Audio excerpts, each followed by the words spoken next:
Dragon Ball Sparking Zero is almost here, and of course, I mean, we know.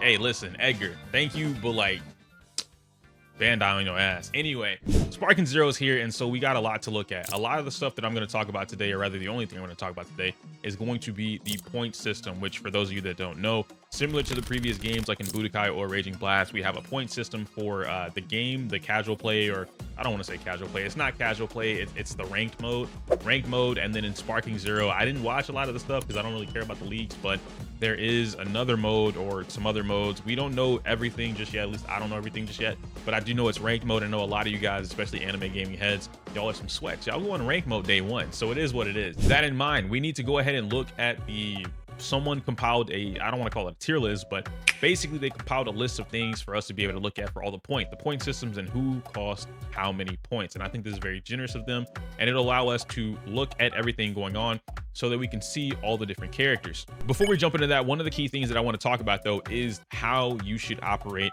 your team. And I'll go a little bit more in depth in this once we get to the later half of the list or later half of the video. But in short, you are not allowed and I mean, you're literally not allowed to do it. You can't do it. The game won't let you. You're not allowed to run a team of something like Blue Vegito, and then SSJ4 Gogeta, right? You can't run the fusions. This isn't Dragon Ball Fighters. You can't get away with that because all of them cost too many points. You're not able to do something like Ultra Instinct Goku, any of the Brolys for that matter, and then Beerus because you don't have the points to do that. You can't run SSJ3 Goku, Super Saiyan God Goku, and then, you know, like Buhan because you don't have the points to do that. So a lot of what's happening with ranked, which I think I mentioned this in my previous video, I said this was actually one of the best ways for them to go ahead and balance out the game, because we already know Dragon Ball Budokai it's not a balanced game. All right, it's if you play and you think, yo man, my Gotenks or my Goten is gonna bop SSJ3 Goku, like you gotta work your ass off as Goten to get that win, you know what I mean? So there are clearly some characters in the game that are just better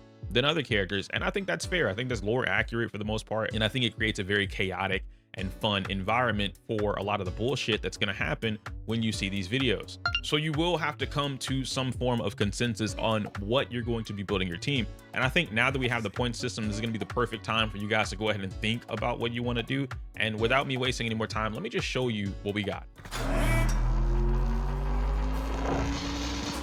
So I actually got tired sitting down, so now we're standing up. Shout out to my standing desk, Flexi Spot, by the way. That's a sponsor. It's not sponsored in this video, but I did get that desk sponsored. If you want the link, I'll put it down. Whatever. Anyway, point being is that we're looking at the tier list or the point list now, and you can see, right, 10, all of the fusions are at the top, and you have Beerus and Whis, which are pretty much lore accurate. Now, will Beerus be a very strong character in the game? I'm not entirely too sure yet, but I do know that if he costs 10 points, more than likely he is going to be a strong character. Whis we've seen with the auto dodging, Iyokuu we've seen with the auto dodging, and to clarify, because I know a lot of people are like, bro, you pick Whis, you're cheating. I'm gonna punch my friend. Chill. You don't gotta do all that, all right? Whis and Ultra Instinct Goku and anyone else that has auto dodge, there are criteria to the auto dodge. Right now, the ones that I know about are Whis and Iyokuu, just from being able to see and play it. That auto dodge is only basic attacks and key attacks. So like key blast, it doesn't count for specials or grabs or anything like that. So you just have to find a different way to play around it, which I want to talk about that a little bit more with the rest of the list once we kind of go through the list and see what we got going on. What I'm bringing up with the point system, just so you guys can see this, and a link to this will be in the description down below, is basically you can pick and choose how you want to build this team, at least when you're coming through it for rank, right? So if I'm looking at this and I'm like, okay, I'm really into SSJ4 Goku, like that's my guy, I'm gonna play Goku. SSJ4 that costs 8 points. I know I have 15 points, which means I have what, 7 points left. So I'm probably gonna come down here and find someone in the 2. Videl, I fuck with Videl mad heavy. I'm picking Videl. Boom, there's Videl. And then now I have another 5 points to do whatever it is that I want to. So now I can come up here and I can grab another Goku if I really want to. I could grab base Goku from GT. I can grab one of the apes if I wanted to. Base Broly, one of the kids, base Trunks, right? We even have future Gohan over here, which I believe is one-armed Gohan. Definitely playing that. So you can see, and then we have base Goku Black. Now, one of the things that I think happens in the game, base Goku Black is going to be able to transform. Base Goku Black is a 5-point character, which means if you do get this one, instead of going for, where's he at? I think Goku, there we go. Yeah, Goku Black is up here, costs 8 points. what I'm aware of, or rather I think this is going to happen, somebody can correct me if I'm wrong, obviously I haven't done this in the game, is that he is going to transform, or have the ability to transform, which will let you go from 5-point to 8-point. However, I know this isn't the case for all characters. A lot of the Gokus, because we have 99 different Gokus for whatever reason, Goku has different transformations. So base Goku from mid, right? Mid Saiyan arc base Goku won't be able to jump up to like SSJ Blue Goku, for instance, or Ultra Instinct Goku. You won't be able to transform into that because he doesn't have the ability to do so. So he'll be locked, which means you can't go from 5 way up here to 9. Now that doesn't mean that, like I said, Goku Black won't be able to do that for Rose Goku, yeah? But what I'm explaining is that some of these transformations are limited on their on who they can transform into or what they can transform into, and I do think that's pretty fair. One of the things that I did see, if I can Frieza, there we go, I was gonna say Frieza, all of Frieza's forms 1, 2, 3 are all down here, right? And then final form Frieza is up here, if I'm Frieza 4th form. So it's literally 1 tier above, right? 5 into 6, all 3 of these are the same transformation, 1, 2, 3, 4. They all cost 5 points, so you can pick whichever one, and then you go into the 4th form. What I thought was pretty cool about Frieza, though, is that when you play Frieza at a base form, you can just transform into like 1, 2, 3, 4, and he has all the different transformations that I think are pretty cool. You see them all animated, really fun stuff. Moving beyond that point, a lot of what you're looking at when it comes to doing the team play, okay? And this is just a little bit of insight from me, something that I think is going to happen, or rather I think the gameplay is going to evolve into. When I say meta, I don't mean meta as like, oh yeah, Dragon Ball is going to be super competitive. I know a lot of people think that, especially coming from me, right? Like I'm a meta head. But what I mean when it comes to the meta or talking about Dragon Ball, I think what's going to happen in the grand scheme of things, at least through ranked, if you're dealing with, you know, like, oh, do I pick Blue Vegito and then whatever else? I think what's going to happen, because this happens in every fighting game. There's not a fighting game where you don't have matchups, okay? So there's matchup knowledge. A lot of people that play fighting games know what I'm talking about. Dragon Ball may be a little different because things are just overpowered, but there are some things where those change. What do I mean by this? So what I mean is, I'll use Yamcha. Where's Yamcha at? All right, Yamcha costs 3, all right, right in front of my face. Boom, Yamcha's a 3 cost. Perfect for me because I'm maining Yamcha, but whatever. And then we have Cyberman. We all know the tragic story behind Yamcha and Cyberman. Lore-wise, Cyberman beat Yamcha, but Cyberman costs less than Yamcha. Why am I bringing this up? I'm bringing this up because Cyberman might have some secret tech or a special move, or it might move a certain way, or have the inability to be hit by certain things, whatever. It might have something in its kit that just hard counters Yamcha.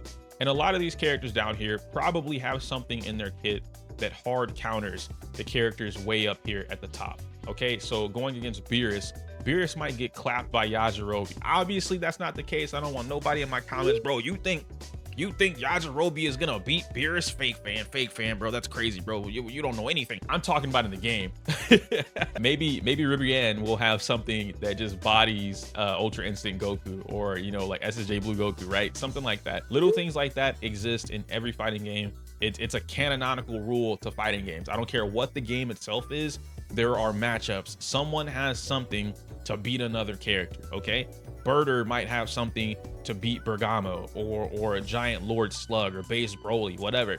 It's not canonical for them to do that in the game or in the story, but it might be canonical in the game because of their kit. So with that in mind, now we can talk about building teams, and I'll have some example teams probably at the end, or like some ideas for it, right? But basically what I'm getting at is, if you're gonna pick Blue Vegito, I would probably look at what other people are playing online. If you know other people playing Blue Gogeta online, or Beerus, or Whis, I would look at what these characters can do, and then probably try and find another character that hard counters them, or like soft counters them, whatever. Something that you can play around against so that you don't have to deal with that as much. Because in ranked mode, obviously you want to win. Now, if you're just the best Blue Vegito player in the world, you probably don't need nobody else. You can do whatever you want. But if you're not, which most people won't be, especially day 1 or week 1, it'd be probably beneficial of you to go through the game and look at who you have. Yo, we got base Kaba at 5.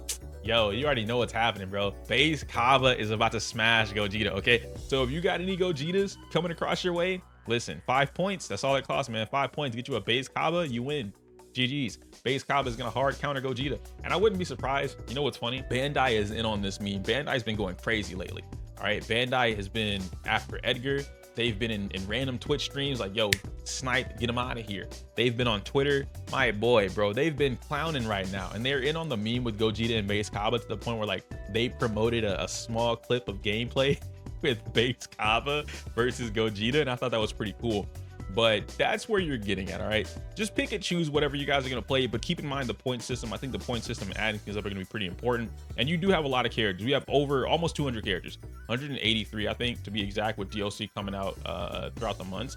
You have no reason to not be able to build a successful team.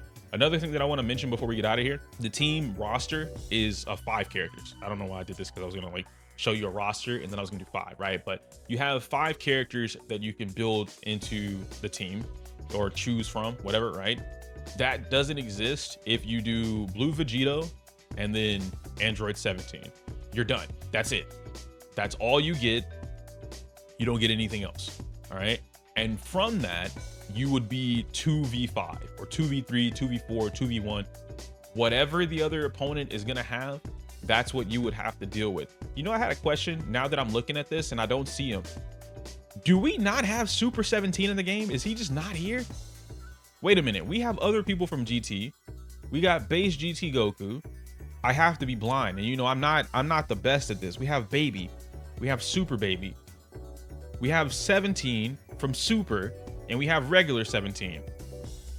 But we don't have Super 17. Am I bugging? Chat. Chat, we don't have, I guess I don't have another character that I can play with now. Cool. So we don't have Super 17. Awesome. Anyway, build up your stuff the way you want to, guys. If you want to play with 5 characters, the best route for you to go is probably going to be something like 10. So you get a very strong character and then a bunch of 1s, or like 3 and 2 or 3 1 1 1, things like that, right? 3 1 1. You can't really do a 1 though, because Mr. Satan is the only one. So you'd probably have to do something like 2 2 1, probably, or you just wouldn't get a base 10 character. You would have to do a little bit of math, right? So 7, get a 7, you get a 3, that puts you at 10. So you want 3 more characters, you get another 2 2 2 or 2 3. So 2 3s, 1 7, and then 1 2, and then you're gonna get your 5 roster right there. And there's a lot of good characters, obviously, right? You got SSJ God Goku, and these do evolve, right? 3 Goku will probably turn into would Super Saiyan 3 Goku turn into Super Saiyan 4? I feel like that should happen, but I don't know. Or maybe he'll turn into GT, who knows? Anyway, we'll see whenever the game comes out. We got literally a day. By the time you're watching this is probably going live the day of, because I don't feel like editing anything, so I'm just throwing this out there, but it'll be live. We're gonna get the game tomorrow, because that's gonna be early access. Early access is October 7th if you pre-ordered the Ultimate or Deluxe Edition, so you're chilling. If you didn't, which we've all been telling y'all not to do that, you're gonna have to wait, and you're gonna have to see everybody playing the game. You're gonna have to see your cousin on the game when he turned on the PS5, and you turn on the PS5, and your cousin's playing Dragonball Sparking Zero, and you sitting there playing NBA 2K99 or whatever the fuck is out right now. You're gonna be real pissed off. But anyway, have fun. All right, at the end of the day, I want y'all to have fun, enjoy the game, join the Discord. We throwing hands all week. We throwing hands, baby. It's all over Twitter. Niggas calling each other out. We got Discords running, people on Twitch throwing tournaments. Like, it's gonna be lit the first week, so I'm excited. All right, I can't stand my usual outro, but it's inappropriate for YouTube. Like the video, comment, subscribe. Smell you later.